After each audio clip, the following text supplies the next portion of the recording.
Hey guys, this is Cory Hunt, and this is the second log of my health diaries. I am actually on my way to my doctor's office down here in Wichita Falls, Texas. Today is April 5th of 2022. I am on my way to my doctor's office because I am concerned that I may have inflammatory breast cancer. I'm only 31 years old and I'm a male, but my symptoms are very real, and it's something I want to, at this point, man, I don't even want to say rule out, because based off of my symptoms, based off the fact that I've already taken antibiotics and that has not helped any, it hasn't gone anywhere, I'm very confident that that is what's going on. So I just, honestly, at this point, I just want to get it diagnosed and start my treatment, so that way I have a better chance of beating it, you know, and living a longer life. Real quick, just a few recaps. I actually was scheduled for an appointment April 7th, but I called the doctor's office after my video yesterday, and I told them that I really need to be seen as quick as possible. This is a genuine concern, and luckily they called me this morning and they stated that someone canceled their appointment, so I was able to come in today at 3:20. And so I'm excited to go into the appointment, so I'm closer to getting a diagnosis, but I am anxious and nervous at the same time, because when you're going to an appointment, whether it's to see a doctor or do imaging or whatever, it just kind of makes you realize how real this situation is. And it's very real, and it's very scary, because inflammatory breast cancer, again, is a very aggressive and rapid growing form of breast cancer. So, you know, it's not like I got a whole lot of time, according to the research that I've done. And plus, I don't know what stage I might be at. So it is very concerning. I apologize for the wind. I don't have AC in my car, so I have to drive with the windows down. So a few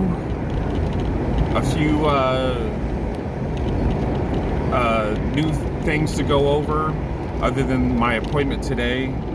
So one thing I want to talk about today, guys, is like my mental state of mind right now. And I'm sure there's a lot of people who are going through a similar situation with any form of cancer, or maybe even another serious illness that can shorten their life and really affect their health, is depression and anxiety. And that is definitely something that I'm feeling right now, man.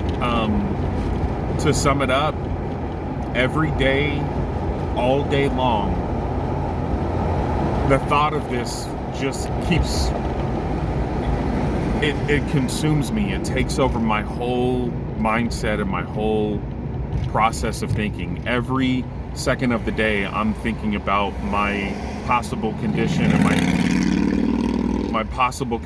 my situation. And I get sad, and I get, you know, again, sometimes upset and stuff like that. So you know, the only time I'm not thinking about this is when I'm physically asleep. When I'm physically asleep, that's the only time my brain doesn't think about it. But since I've been going through this, I can never sleep through the whole entire night. I wake up anywhere from 1 to maybe 4 times in a night. I think part of that is because of my daughters. No matter which one I sleep with, they, you know, they're 6 and 7, so they're constantly wanting to cuddle and be very close to us, me and their mother. And it just makes for an uncomfortable sleep sometimes. And don't get me wrong, I love them and I love cuddling with them and stuff, but sometimes they can be a little inconsiderate. But yeah, but you know, when I wake up throughout the night or early in the morning, as soon as my eyes open and my brain starts processing, again, I'm thinking about it. And then the moment, you know, because of my depression, I like to stay asleep, or I try to stay asleep as long as I can. So times that I would normally wake up, which could be anywhere from like 5:30 in the morning to maybe 8 in the morning, you know, I try to stay asleep as long as I can. You know, sometimes I'm successful, sometimes I'm not. But as soon as I'm up and I can't force myself to go back to sleep, I'm thinking about it. It literally, for some or for most, it will consume your thoughts and it will engulf your thoughts. It's really hard to think about anything else, because I think a big fear that everybody has with cancer is that it can kill you. So it's kind of hard to think about anything else, because what would be the point of thinking about anything else if you believe you're going to die in the near future? You know, you can't really plan ahead. So that's very depressing and so forth, but that's kind of what I've been feeling lately. Don't get me wrong, I have moments here and there where, you know, I feel, you know, I have a brief moment of happiness when I'm maybe spending it with my children or their mom, or I'm playing Call of Duty or something like that, but it doesn't last very long, and as soon as that brief moment is over, I'm back to being depressed. You know, and I'm not trying to be a Debbie Downer for people who are watching this, but again, I'm making these videos to share my experience and, you know, just let people know how I'm feeling and so forth, and that, you know, if you're feeling this way too, you're not alone. Believe me, you are not alone. So another quick update on my symptoms. So my symptoms are kind of the same a little bit. You know, I'm still having just a little bit of aching pain. Here and there, I feel burning and itching sensations that come and go. They come and go.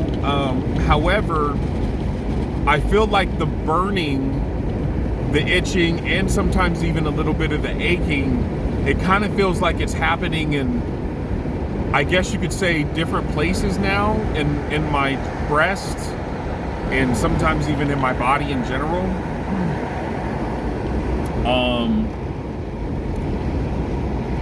You know, I've been feeling burning and almost like a slight itching, kind of like almost throughout my whole body. Again, it comes and goes, but I felt it in my neck, I felt it in my arms, I felt it in my back, I felt it in my stomach a couple times, I felt it in my legs, you know, I felt it, you know, down there, you know, I don't know what's going on.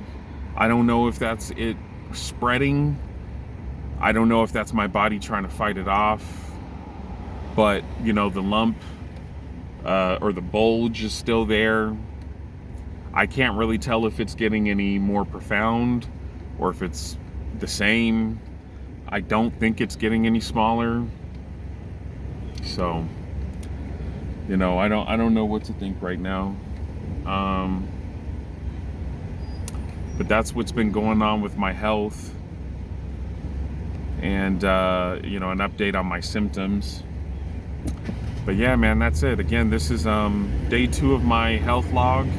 I do want to make another video maybe after my appointment, and I want to start to talk about when I first realized this was happening, which was actually a very long time ago. I mean, it was about, if I'm guessing, it was about 7 to 8 years ago. So I've had quite some time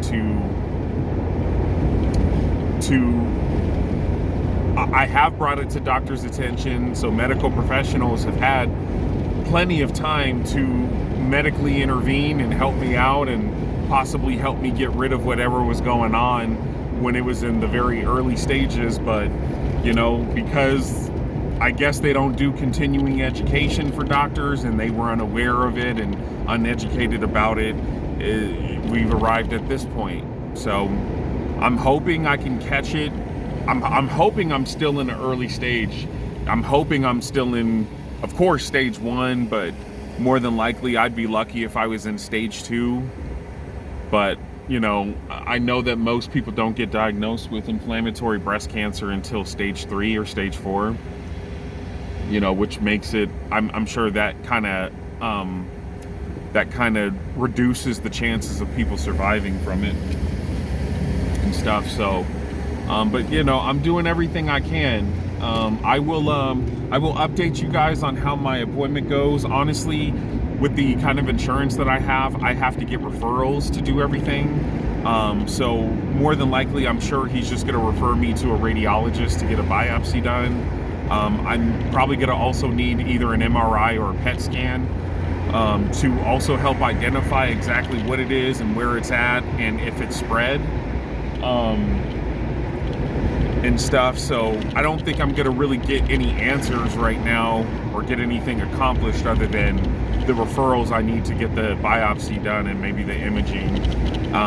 It wouldn't surprise me if the doctor tries to prescribe me some more antibiotics, even though I've already taken Augmentin for 10 days and it didn't make it go away. Again, with this inflammatory breast cancer, a lot of doctors try to wave it off and they just make it seem like, oh, it's probably just an infection, but it's not. And I know my body and I know myself, and I just think that the chances of this being an infection are very low, unfortunately.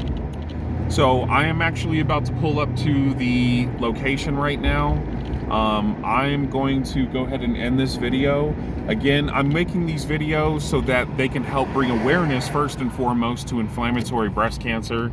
This is a specific type of cancer that needs to be taken more seriously. It needs to be checked for, maybe in people's yearly evaluations. There just needs to be more of this, man, because we got to stop catching it at stage 3 and stage 4. When I researched it, it said that they don't even have categories of stage 1 and stage 2 for it because they never catch it that early, you know, which is horrific. It almost seems like they're not even looking for it, you know, and that's why people are dying, specifically, mostly women and occasionally men like myself, I'm sure. So, but yeah, I will update you guys on what happens, and wish me luck. Hopefully the doctor doesn't give me a hard time. All right, guys, I'll see you later. Bye.